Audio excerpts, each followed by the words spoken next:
Hello everyone, myself Nandkishore, Assistant Professor, Faculty of Commerce, Model College, Kharsawa, affiliated to Kolhan University, Chaibasa.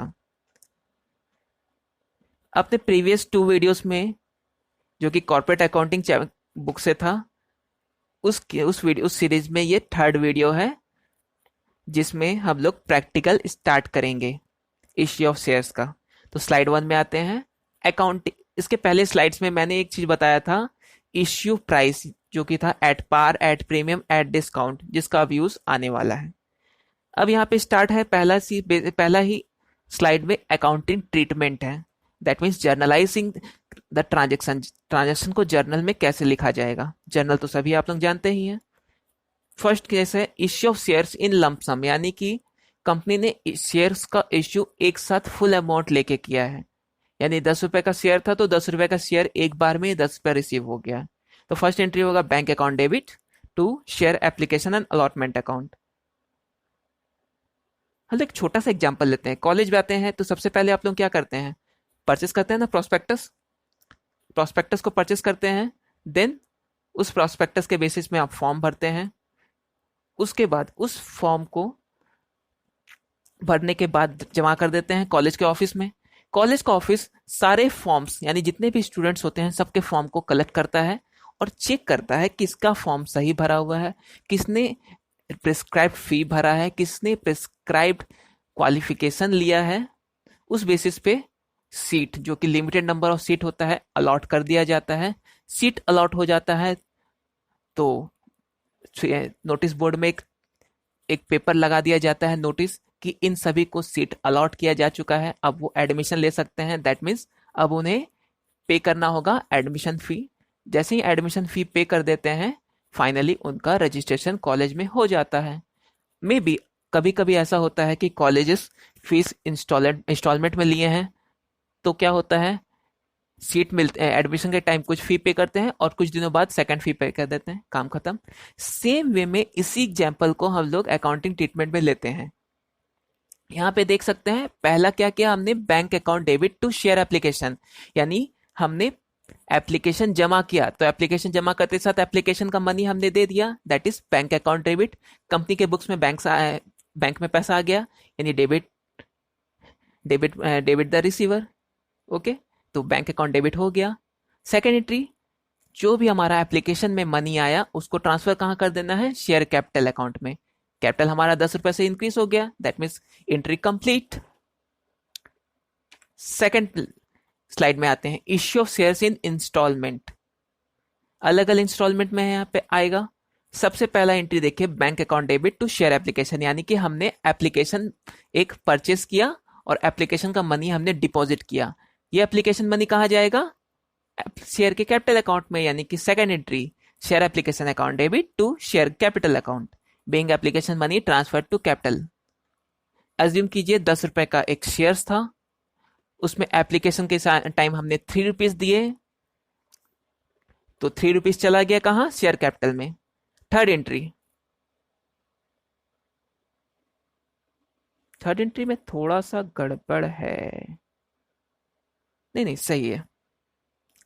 Okay, share application to bank account. जब कभी भी क्या होता है, more than excess application आ गए, तब क्या होगा, जितने भी एक्सेस एप्लीकेशन है सबको तो वापस करना होगा। तो share application account debit to bank, bank को क्रेडिट कर देंगे, पैसा वापस चला जाएगा। नेक्स्ट एंट्री है share application account debit to share allotment.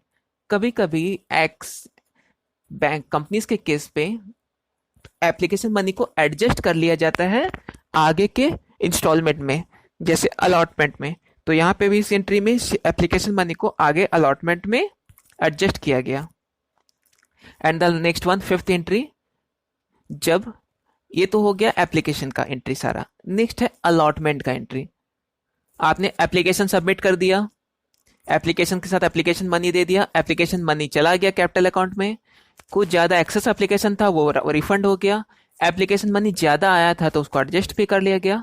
अब क्योंकि सीट अलॉट करना है, यानी शेयर्स का अलॉट करना है, तो फिर से इंस्टॉलमेंट मांगे जाएंगे, यानी कि share allotment account debit to share capital, इसे कहेंगे due entry, being allotment money due. जब ड्यू हो जाएगा यानी पब्लिक से मांगे जाएगा कि आपको शेयर्स दिया जाएगा, तो अब आप मनी दीजिए, शेयर्स अलॉट हो गए, तो कंपनी पब्लिक से मनी ले लेगी, यानी bank account debit to share allotment account, being allotment money received. Share सबको अलॉट हो गए हैं। हमारे एग्जाम्पल में 3 रुपीज एप्लीकेशन था, एज्यूम करते हैं 2 रुपीज अलॉटमेंट था, तो 2 रुपीज आ गए, तो यानी कि शेयर कैपिटल में कितना हो गया, 5 rupees. Seventh entry, first call.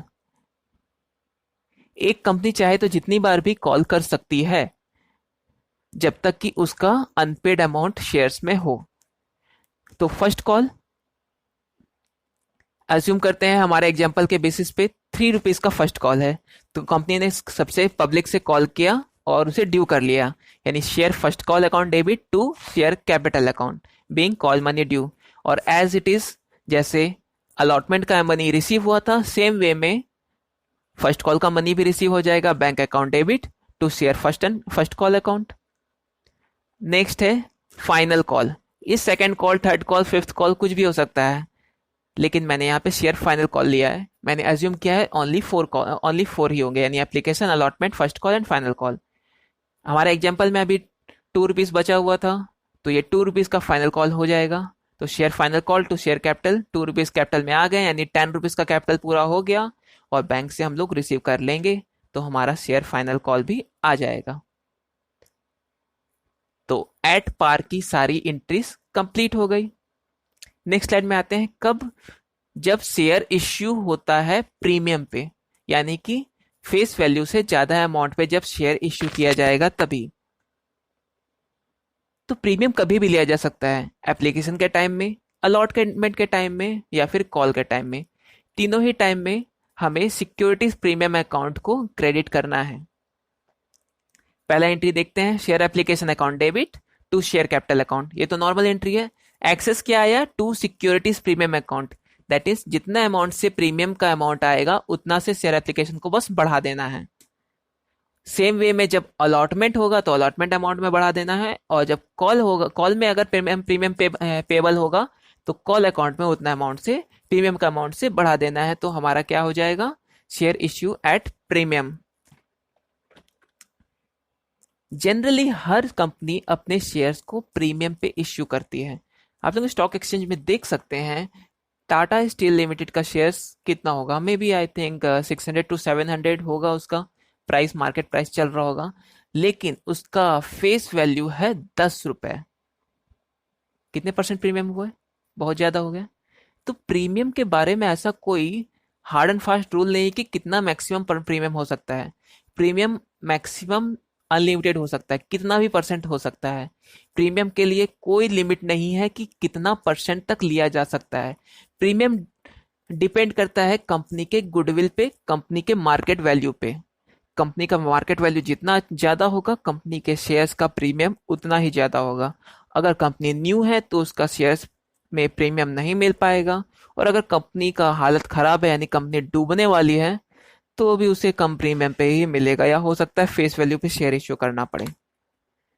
Next slide में आते हैं, कॉल इन एरियर। एरियर क्या होता है, एरियर मतलब होता है उधार, यानी बाकी। कभी कभी ऐसा होता है, सारे शेयर होल्डर को हमने कॉल किया, कॉल्ड अप वैल्यू मांगा शेयर होल्डर से, लेकिन कुछ शेयर होल्डर ऐसे होते हैं जो पेमेंट नहीं कर पाते हैं, कुछ भी रीजन हो सकता है। तो when a share holder doesn't pay the amount of call in prescribed time or stipulated time, such unpaid amount is called call in arrear, यानी जो अमाउंट वो नहीं दे पाए। अज्यूम करते हैं एक शेयर होल्डर था जिसके पास 100 शेयर थे 10 रुपए वाले, ठीक है, यानी उसके पास कितना था, उसे 1000 रुपए देने थे। उसने एप्लीकेशन में तो 500 रुपए दे दिए, बाकी के 500 रुपए उससे मांगे गए, वो नहीं दे पाया, तो ये 500 रुपए क्या हो जाएंगे, कॉल इन एरियर। तो कॉल इन एरियर का इंट्रीज क्या होता है, call in arrear account debit to share call account being call money not received on shares. Call in arrear हमारे लिए क्या होता है, ये एक एसेट्स होता है, और बैलेंस शीट में एसेट साइड में जाता है, या फिर इसे शेयर कैपिटल से माइनस करके भी दिखाया जाता है, पेड अप शेयर कैपिटल से माइनस करके दिखाया जाता है। जब कॉल इन एरियर होता है तो कंपनी उसके ऊपर इंटरेस्ट चार्ज कर सकती है अगर उसके आर्टिकल ऐसा परमिट दे, और ऐसा इंटरेस्ट 10% पर एनम या फिर बोर्ड जो डिसाइड करे वो हो सकता है। जब कॉल इन एरियर का अमाउंट रिसीव होता है तो साथ में इंटरेस्ट भी अमाउंट रिसीव होता है, और इंटरेस्ट हमारे लिए इनकम है, तो एंट्री हो जाएगी बैंक अकाउंट डेबिट क्योंकि बैंक में रिसीव हो रहा है, टू कॉल इन एरियर क्योंकि हमारा एक एसेट्स था कॉल इन एरियर, अब उसको क्रेडिट करके एसेट्स को जीरो कर दिए, to interest on call in arrear यानी कि हमारा एक इनकम आ गया, क्या, interest on call in arrear. ठीक है, कोई problem? No problem. Next slide में आते हैं, कॉल इन एडवांस। जब कोई share holder call in arrear यानी कि बाकी भी रख सकता है, तो कुछ शेयर होल्डर ऐसे भी होंगे ना जो कि पहले ही पेमेंट कर दें, एडवांस पेमेंट, इनको कहा जाता है कॉल्स इन एडवांस। यानी किसी शेयर होल्डर ने एप्लीकेशन के टाइम ही या अलॉटमेंट के टाइम में पूरा का पूरा पैसा दे दिया, उन्हें मांगा नहीं गया था लेकिन उन्होंने पहले ही पेमेंट कर दिया, तो कहलाएगा वो calls in advance. When shareholder pays any call before that amount is demanded, the amount so received is called calls in advance.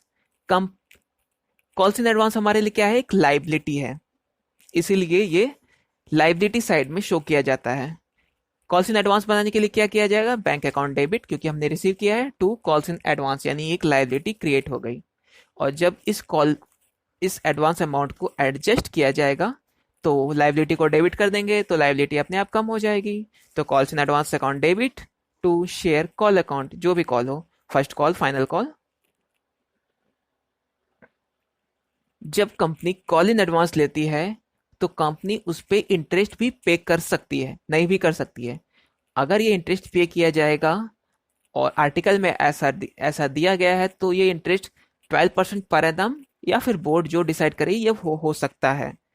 Interest on call in advance हमारे लिए एक्सपेंडिचर है, इसलिए इसे डेबिट करेंगे, तो interest on calls in advance account debit to bank account.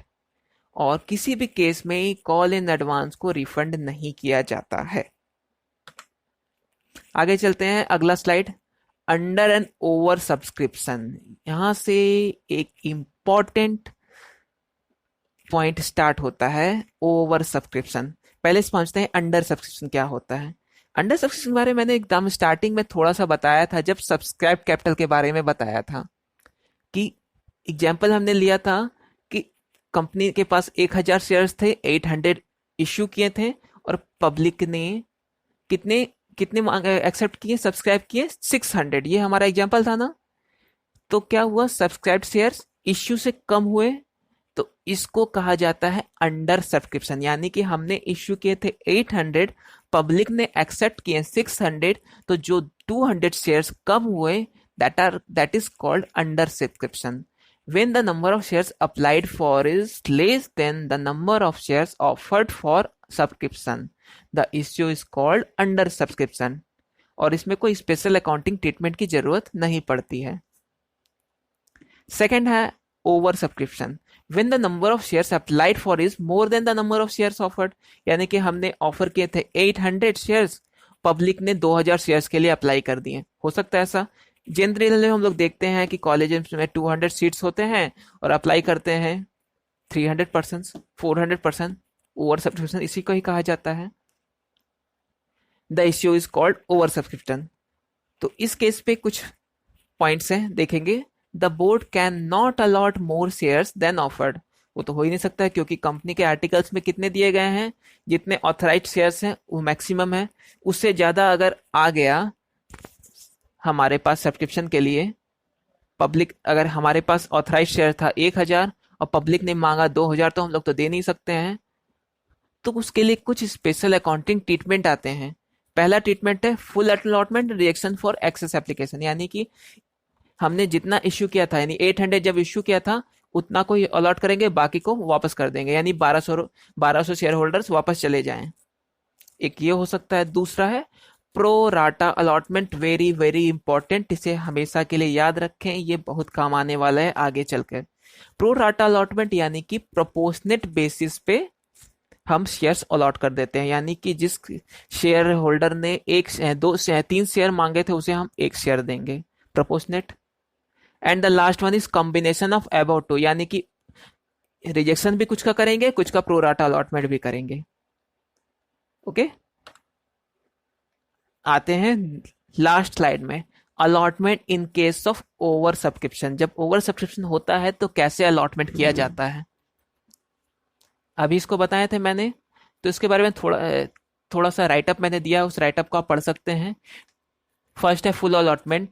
Full allotment to some applicants and reject the excess application received. Pro rata यानी कि proportionate basis पे, और कॉम्बिनेशन यानी कि इन दोनों को मिला के। अब इसका अकाउंटिंग ट्रीटमेंट क्या होता है? शेयर एप्लीकेशन, क्योंकि हमें कब पता चलेगा एक्सेस एप्लीकेशन आया है? शेयर एप्लीकेशन में। तो share application account debit to share capital, यानी जितना अमाउंट हमने, जैसे 1,000 हमारा 800 हमने इश्यू किया था, तो 800 कहाँ जाएगा? शेयर कैपिटल में। अगर एक्सेस को एडजस्ट किया गया तो अलॉटमेंट में, कुछ को कॉल इन एडवांस में, और जितना को रिफंड कर दिया गया है तो टू बैंक अकाउंट देख के फाइनली एडजस्ट कर दिया जाएगा। क्वेश्चंस बनाएंगे तब आप उसमें क्लियर समझ पाएंगे। Okay, that's it.